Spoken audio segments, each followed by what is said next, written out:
Hi, it's Ronnie, and I'm here with another 2-Minute Tuesday, where I teach you about a feature of Plan to Eat or give you a meal planning tip in 2 minutes or less.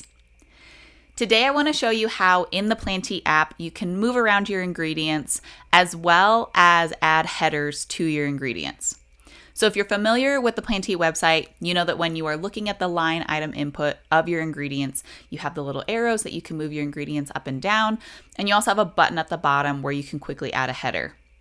Now, we want to add those features to the Plan to Eat app in the future as well, but in the meantime, I want to show you how you can still do those exact same things in the app. So I'm going to open my recipe in the edit mode and go down to the ingredients. When I'm in this line item input, you see that it's really hard to add an ingredient and then get it to where you want to be in the list. So all you need to do is move over to the bulk input option. And now here, when you're in the bulk input option, if you wanted to add a new ingredient to this recipe, all you need to do is add a new line, add in whatever your ingredient is, and there it is just in the list how you want it to be.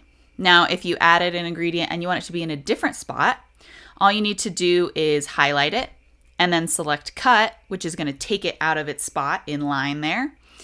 And then you can just paste it into a different spot in the list of ingredients. Now you can see there's a little bit of editing I need to do here to delete these spaces, but it's really not that big of a deal.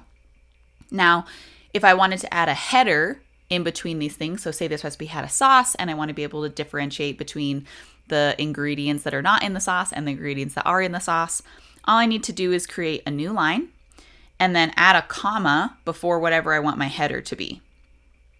So it's a comma first and then whatever the word is. And when we go to save this, you're going to see that the header is there. It differentiates between what's above and below it. And it's just exactly the same way how a header works on the Plan to Eat website if you're used to using it there. So if you have questions about how this works, please email us at help@plantoeat.com. We will do our best to explain further and help you in any way that we can. And thank you so much for watching. I will see you again in a video soon.